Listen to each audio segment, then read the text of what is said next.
What's up, Sam? How are you doing, man? I'm good, mate. I'm good as you can be. How are you?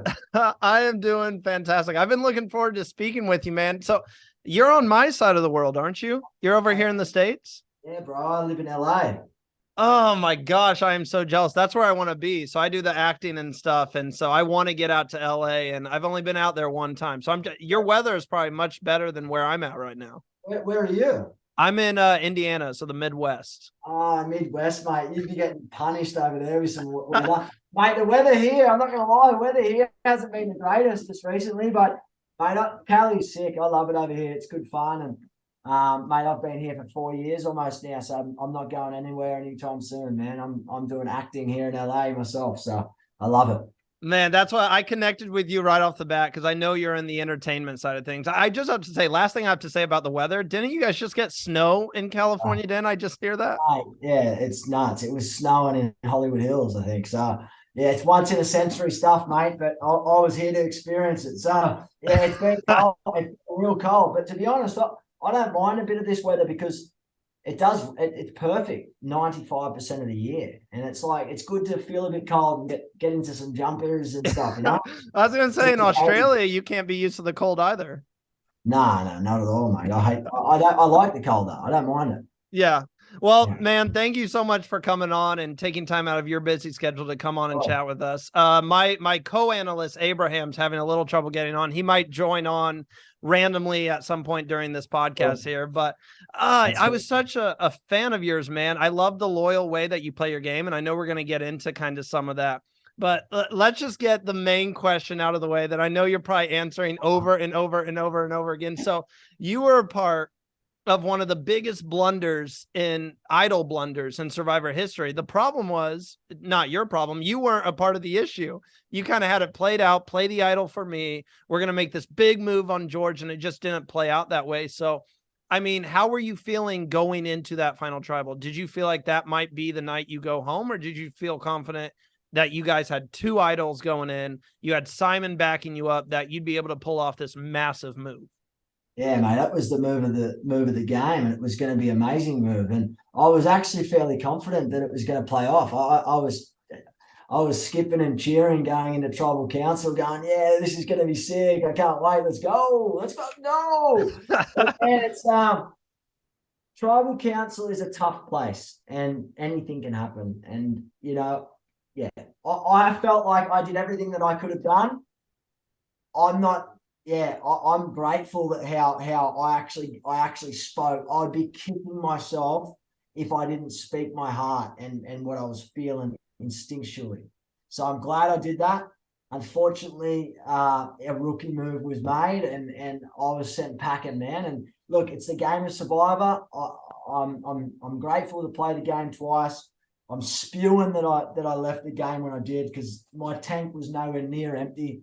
And that game would have only probably just got started for me if that move had played out. Was it the way? Because we saw you looking over at Haley. So when she looks over at you, this is just how the edit painted it. When she looked over to you, could you tell by her eyes the vote was going your way? I wasn't actually looking at Haley. I was looking Oh, at, yeah. So George kept going on about how good he was as a poker player and he reads people professionally by their body language, but he doesn't understand that that's what I do for a living. And I saw when Nina played her idol, he was like this instant feeling of, oh, thank God she didn't play it for Sam or anyone else. I knew something was up.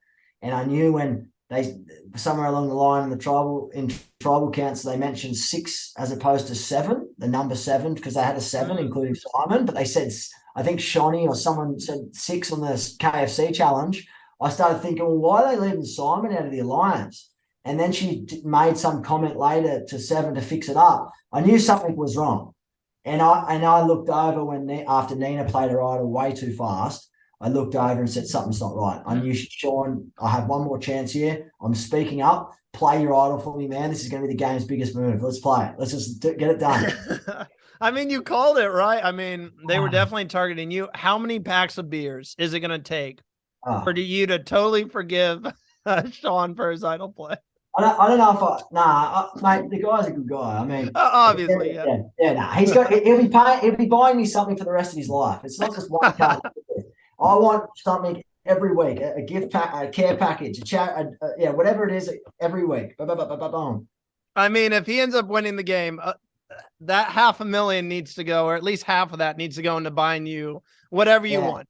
Or definitely. Sure. So he cooked me. He cooked me. Oh man, it was so tough to watch because I'm literally watching this and I'm screaming. I'm like, please play for Sam. Please play for Sam. So it was definitely tough to watch. So I want to ask, start of the game, you guys were hero strong. You guys were dominating challenges. You only went to tribal a few times, and one of those times was because you guys chose to go to tribal by kind of throwing a challenge. Where do we think it all went wrong? Were you shocked that when you found out that both Haley and Maddie had flipped to, I call it the dark side, the villain side? Were you shocked about that? I was shocked about Matt. I wasn't shocked about Haley. I knew Haley had an ulterior motive. I knew her, and I had a feeling because she kept throwing George under the bus whenever we bring up his name at Villains 2.0 at Heroes. Mm-hmm. They played together, man. So I'm not stupid. Like they would yeah. They had a relationship before the game, and that's as simple as that. I mean, I knew that I never trusted Haley. Haley was my number one vote from day one. I was going after Haley. Unfortunately, it never happened because Sean spoke up and he wanted to use her as a shield, and I wanted not to be the loudmouth leader, so I took a step back. And long story short, it all came unraveling, mate. To be honest, I think it really started unraveling. I mean, Jerry was long gone, man. When we sent him, he was long gone. He was off guys. I knew that. I think it really unraveled. Where it went wrong was when we merged and Flick wanted to blindside Shonny. I think that's where it really went wrong, because it should have been Shonny, Liz, Flick, myself, David, and Nina as a strong alliance. That's how it was meant to play out. We just didn't have enough time to consider that reality. You know what I mean? Because it goes so fast. There's so many different conversations.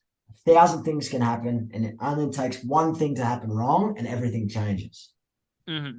No, that's interesting that you say that, because that would have been a branch off of the Villains 2.0 alliance that you guys formed with Nina, yourself, David, and Liz. Yes. Yeah. So the plan was to bring in Shawnee and Flick once you guys kind of merged back together. Yeah, I was always tight with Flick. There was never an issue there. Shawnee hadn't really played the game, didn't talk to her too much, but I knew if I had Liz, and Liz and I were pretty tight, she would have vouched for me. And when I sent her back there, or I tried to, when we blindsided Haley, but Haley didn't go home, she had no idea about that, by the way. And neither did Sean. And I didn't think that made them happy when she ended up finding out. But when Liz went back, I just said, just let your alliance know back there that I took care of you.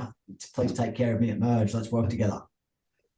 And now, mate, it is what it is. Here's a fun question for you, because I know it must have been tough to watch the episode play out and have to relive that moment of getting sent out of the game. But you brought up in that, when you were answering that question there, you brought up you didn't want to be in the leadership position. You didn't want people to see you as like the sole leader of the tribe.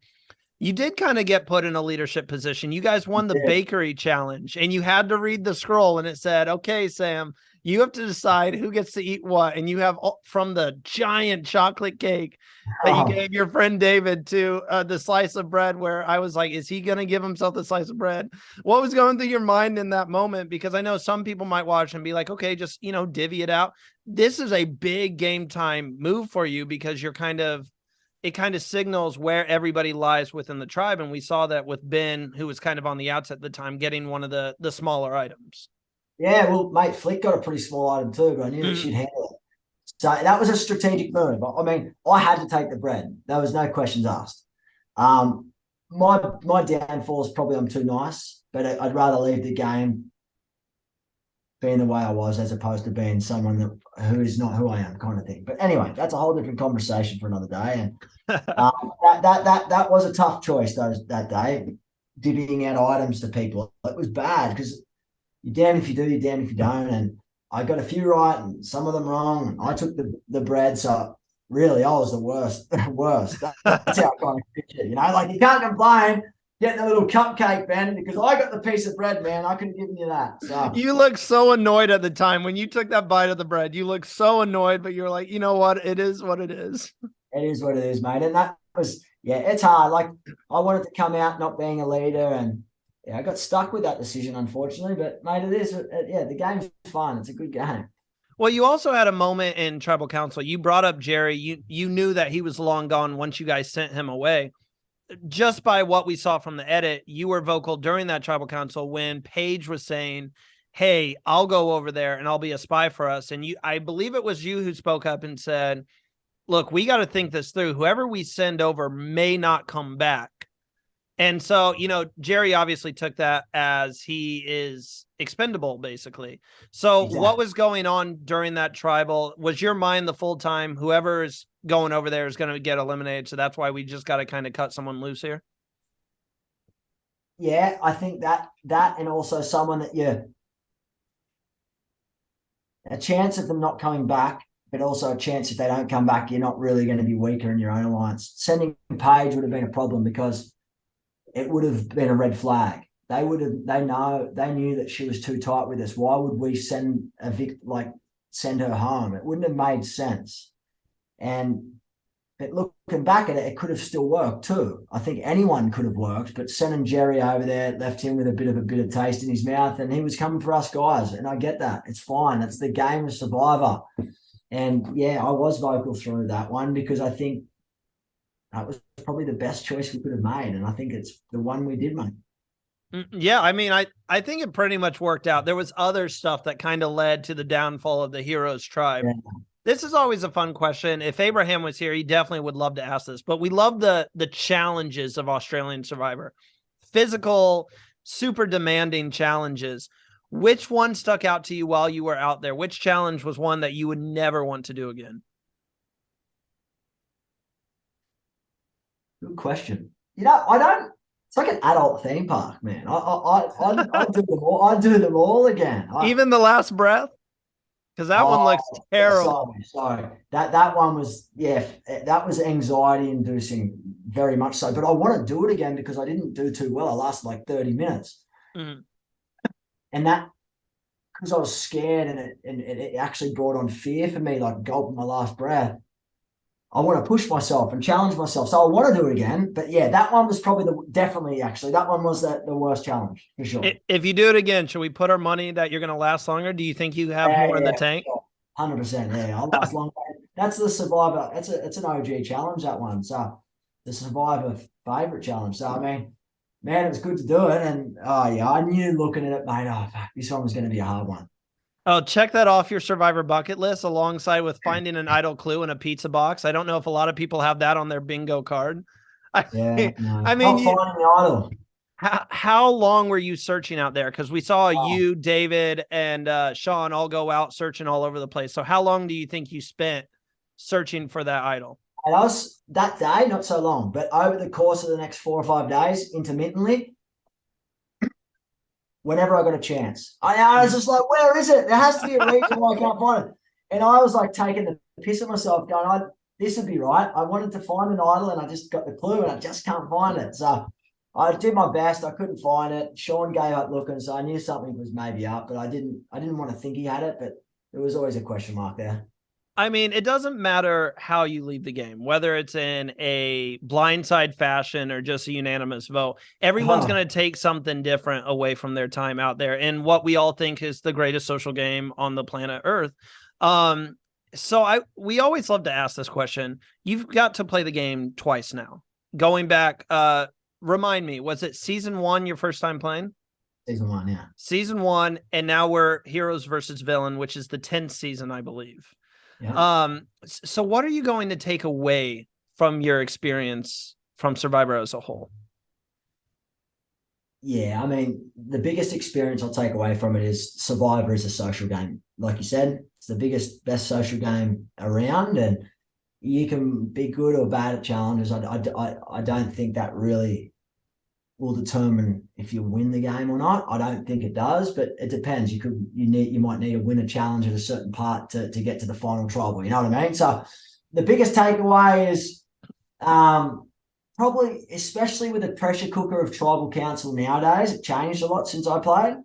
I think is just listening more. I think listening is really key at tribal council, and just watching for where the questions are going and why the questions are being asked to certain people, I think is a big part of it.